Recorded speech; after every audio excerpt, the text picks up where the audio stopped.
Veste, kako si pri Citroenu predstavljajo limuzine v letu 2023? Ja, takole. Včasih so bile limuzine nizke in elegantne, danes pa so visoke, tudi bolj oddaljene od tal in z velikim zadkom, da pokažejo, da so tudi uporabne. Tole je najnovejši Citroen pri nas. C4X se imenuje in ima veliko skupnega z navadnim C4, pa je že tisti sam po sebi zelo poseben zaradi nizke strehe, ki se hitro zadaj spušča, le da se tam odprejo celotna zadnja vrata skupaj s šipo, tukaj pa se odpre samo pokrov prtljažnika. In zato mu Francozi pravijo fastback. Sliši se hudo, a ne? No, oblika je ziher drugačna od večine avtov na trgu in verjetno vas ni malo, ki cenite ta sodoben trend križanja razredov. Sploh pa, ker je avto malo bolj oddaljen od tal. Skupno 156 mm, če sem natančen, in to bo seveda všeč vsem tistim, ki radi sedite višje in ki vam ni vseeno za kolena. Širina, višina in medosna razdalja so enaki kot pri klasičnem C4, se pa tukaj v praksi pozna večja dolžina. X je za 24 cm daljši in to se seveda najprej pozna tukaj, na zadnji klopi, kjer je tudi naslon postavljen bolj položno in je posledično bolj udobno. Evo, taksisti že spremljate z zanimanjem, a ne? Prtljažnik tukaj sprejme 200 litrov več, v praksi to pomeni 510 litrov, kar bi moglo biti dovolj tudi za družinske potrebe. In zdaj je verjetno tudi jasno, zakaj je zadek tega avta tak napihen. Pri ostalem je pa jasno, zakaj nosi osnovno ime C4, ker si z njim deli vse ostalo. Evo, kabina je praktično enaka, je pa tule spredaj ena pomembna novost. Meniji so zdaj v slovenščini in to kmalu dobi tudi klasični C4. Pa nekatere malenkosti so malo popeglali, recimo tule na levo stran, kjer je včasih bila napisana temperatura, so zdaj mesto dobile bližnjice, kar je fajn.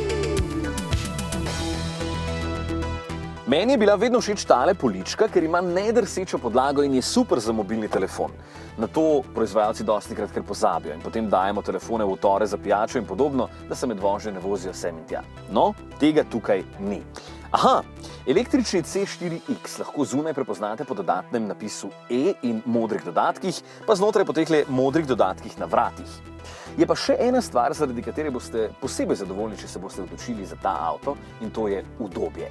Sedeži so že od drugega nivoja opreme Advanced Comfort, kar pomeni, da imajo več polnila za še več udobja in ja, so udobni.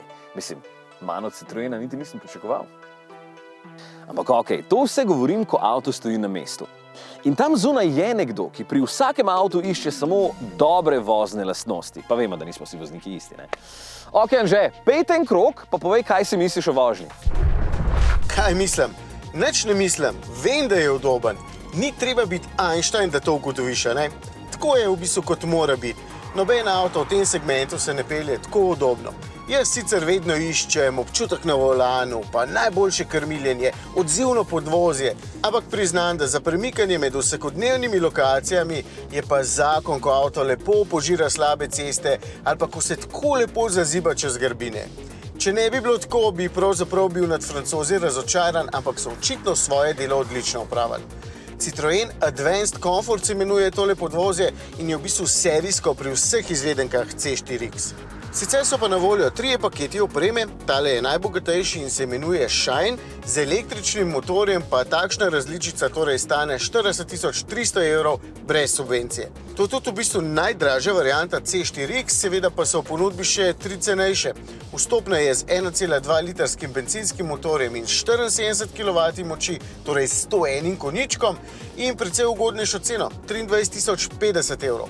Potem lahko izberete še malce močnejši bencinski motor z enako prostornino in z 96 kW močmi, to je 131 konjički, no pa tudi dizelski motor je na voljo s 96 kW moči in vstopno ceno 27 800 evrov. No, če vas najbolj mika takšen, torej električen, pa v bistvu res je umirjen, pa še karakterju Citroena, ker lepo zvezno vleče, je absolutno tih, gre največ 150 km/h, do 100 pa pospeši v 9,5 sekunde.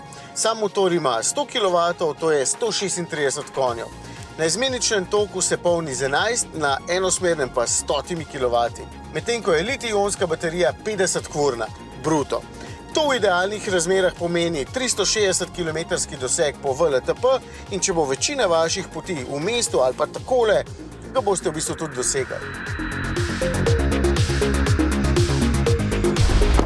Nisi povedal, da imaš že serijsko vgrajeno toplotno črpalko? Ja, to je pomembno zdaj, če je toplo odzun. Ja, seveda je, ker avto vozimo tudi, ko je zunaj mrzlo, a ne? No, serijsko mu gre eno tudi topločno črpalko. Moderna limuzina na Citroenov način je tole. Ima posebno obliko, moderno tehnologijo in predvsem veliko udobja. Tako da točno veste, kaj izbrati, ko hočete od svojega avta točno to.